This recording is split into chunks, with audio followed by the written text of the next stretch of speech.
Bonjour amis du trading, c'est Denis 10 de Pépitor.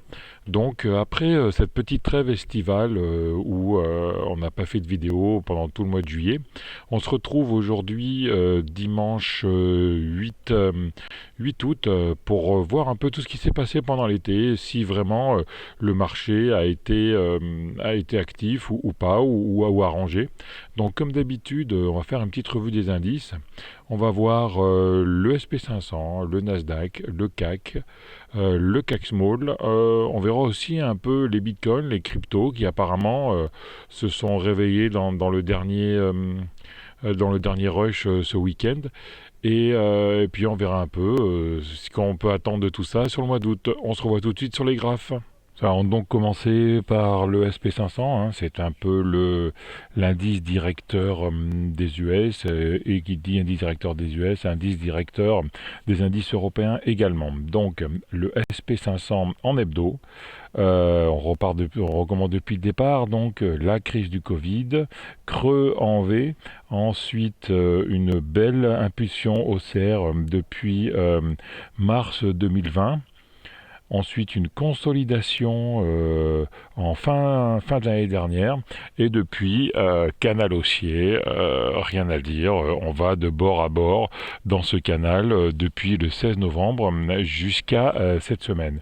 On est venu taper le bas du canal plusieurs fois sans jamais le casser. On a méché une fois, mais le marché est tellement fort qu'on est venu chercher la M20, on est venu chercher l'année plus bas et on est reparti avec un magnifique doji, puis une englobante derrière. Donc rien à dire, c'est toujours haussier. Maintenant, en daily, qu'est-ce qu'on peut dire? Donc en daily, on voit qu'à partir du mois de mai, on a pas mal rangé quand même, hein. J'ai un peu épuré mon graphe quand même. Voilà. On a pas mal rangé du 10 mai jusqu'au 21 juin. On était en range. On a corrigé la dernière hausse. On est venu se reposer sur le bas du canal. On a essayé de casser les plus hauts début juin. On s'est un peu cassé les dents sur ces plus hauts. On est revenu chercher ce canal pour reprendre la force. Et après là, le 22 juin, on a vraiment cassé ce plus haut. On est monté. On s'est fait une petite frayeur sur une journée. On est arrivé à un plus haut. Donc là, il fallait commencer à souffler. Et on commence à souffler. Qu'est-ce qu'on fait? Comme d'habitude, on revient sur le canal et on revient tester la résistance du 12 mai qui était devenu support. On a vu un très beau rebond dessus avec une belle englobante et on continue à monter, on dépasse les plus hauts et là on joue avec les derniers plus hauts, un peu de latéralisation depuis la fin du mois de juillet. Bon, bah, faut pas oublier non plus qu'on est en vacances, qu'il n'y a pas beaucoup de flux, etc. Mais bon, on se tient toujours au niveau des derniers plus hauts, sans les casser par le dessous. Les derniers plus hauts du 14 juillet sont devenus support. Voilà. On note toujours aussi, je fais référence à ma vidéo sur les non-croisements des moyennes mobiles. Non-croisement de moyenne mobile le 28 juin, qui a donné une impulsion haussière, ensuite consolidation, et qui a donné une autre impulsion haussière. D'ailleurs, on peut d'ailleurs voir un peu la profondeur de cette consolidation, hein. C'est une consolidation, on est venu consolider sur les 61,8 de Fibo, donc c'est une consolidation quand même assez profonde, hein, non négligeable. Donc on est vraiment revenu chercher des forces, et là cette dernière hausse est assez pérenne. Ensuite, on va passer sur le Nasdaq. Donc le Nasdaq, donc c'est celui-là. Le Nasdaq, on va commencer en hebdo, toujours pareil. Belle hausse depuis fin 2019. On a eu le creux du Covid, mais vraiment un creux en V, hein. On peut encore s'en apercevoir ici. Et on s'était quitté vers la mi-juin où on n'arrivait pas à taper les derniers plus hauts du 16 février. Donc on a eu un moment assez compliqué entre le 16 février et le 14 juin. Et là, finalement, on a réussi à casser ces derniers plus hauts au mois de juillet pour aller chercher plus haut. Là, on voit une tasse avec anse qui se dessine. Donc, dans ce cas-là, qu'est-ce qu'on fait? On reporte. On a la ligne de coup ici que je vais tracer. Voilà la ligne de coup. J'ai déjà enlevé ce support-là qui est passé. La ligne de coup qui est là.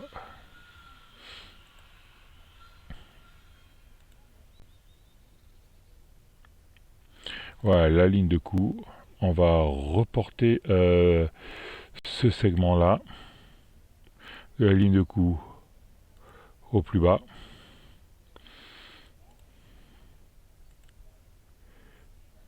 De la ligne de coup. On va enlever l'aimant. De la ligne de coup au plus bas. On vient reporter ce segment sur la ligne de coup. On vient reporter ce segment, voilà, cloner sur la ligne de coup. Et cela nous donne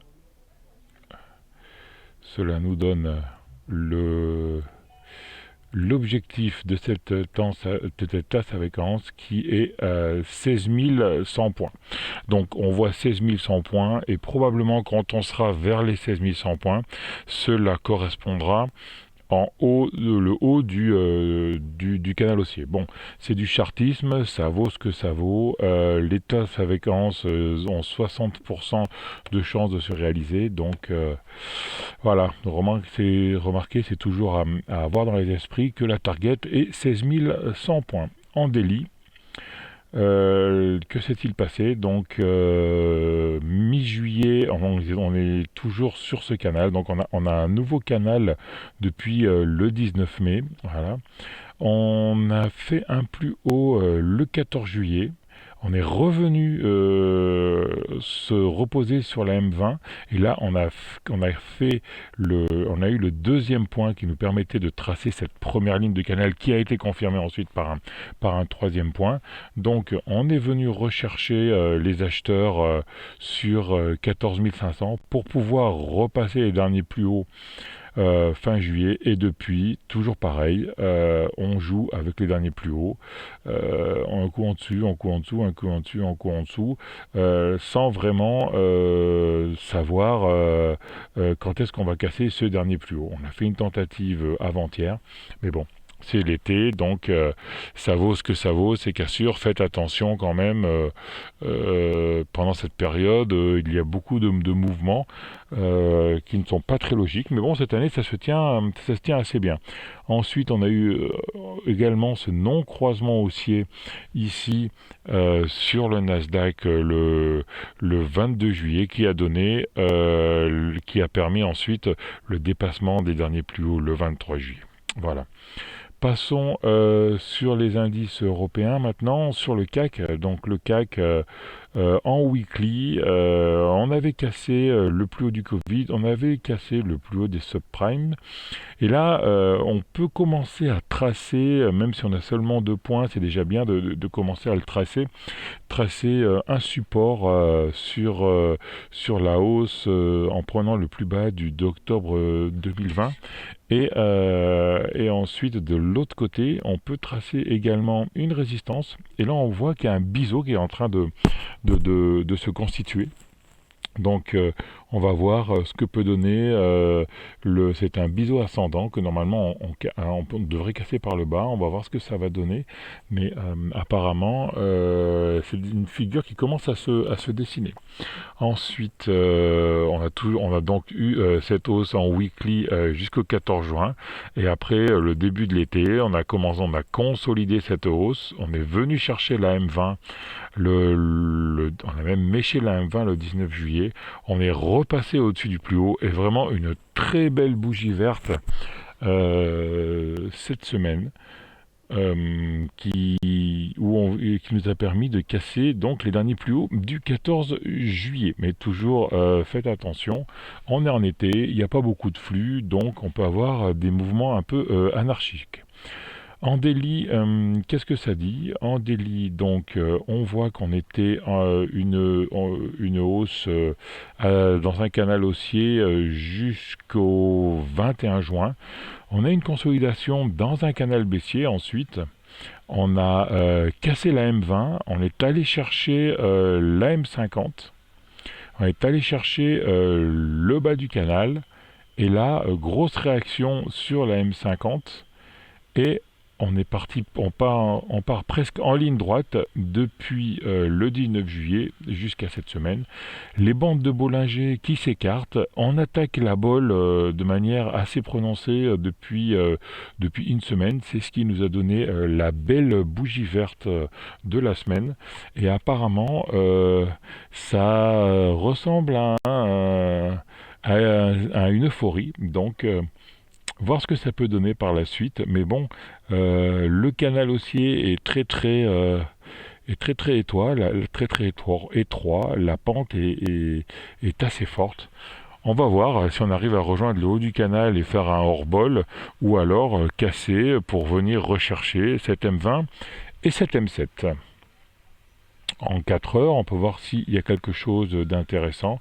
Donc en 4 heures, non, on voit toujours qu'on fait un M7 bol supérieur, M7 bol supérieur, M7 bol supérieur, ce qui est caractéristique d'un mouvement très haussier. Le CAC Small maintenant, donc le CAC Small, on va commencer en weekly. Donc on s'était quitté début juin où on venait de casser le canal haussier, et les smalls ne sont pas très bien comportés durant cet été, et on est vraiment en range actuellement.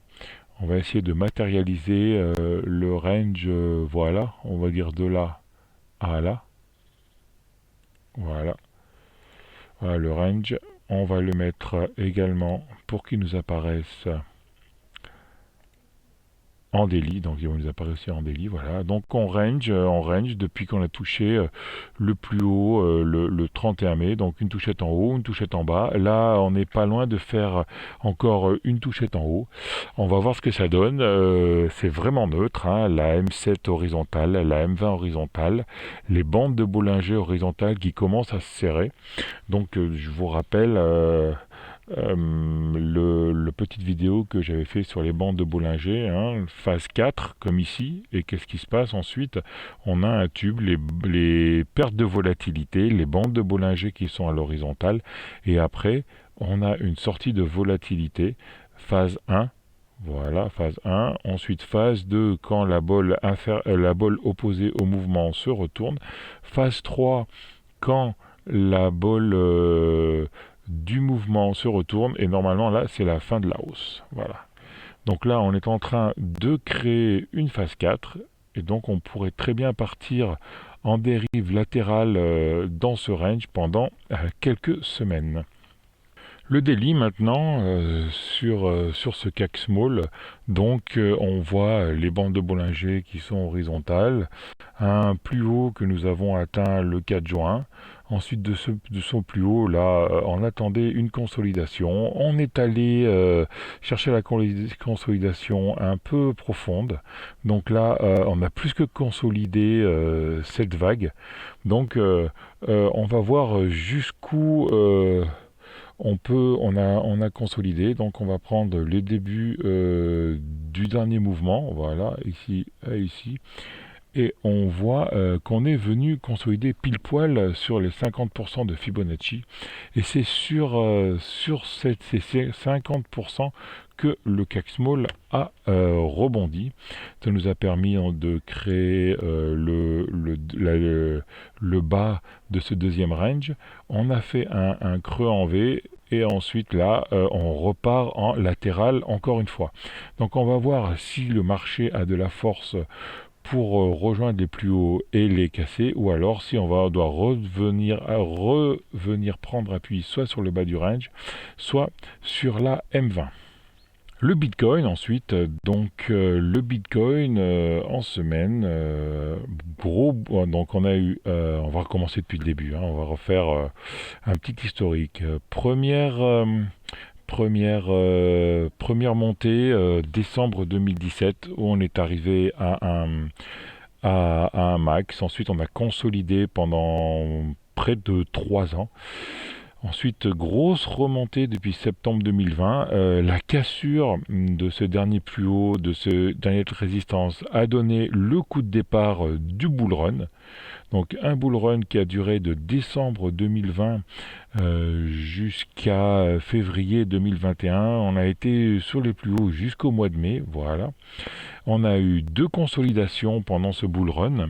Une première consolidation en janvier 2021 et une deuxième consolidation en février 2021. On est venu reconsolider sur les plus hauts de la première semaine de janvier.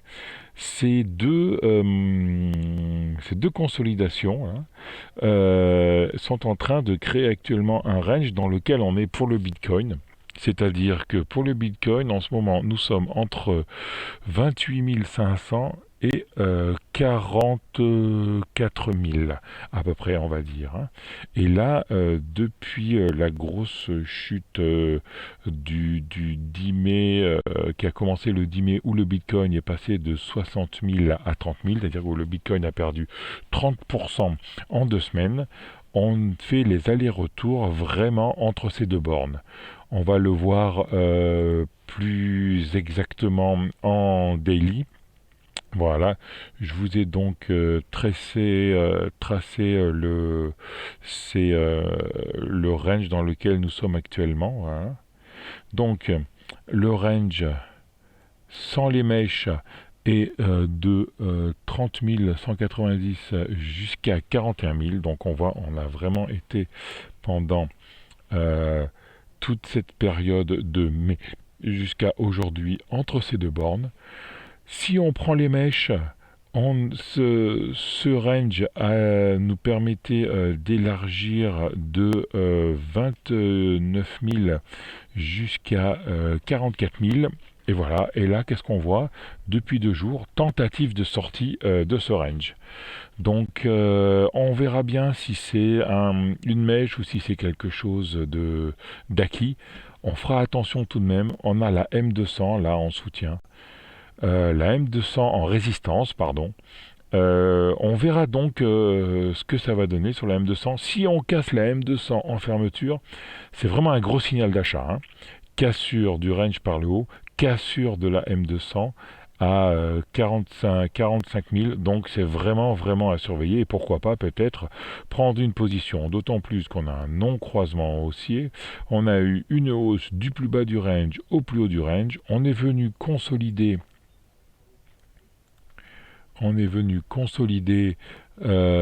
sur les 38% de Fibonacci.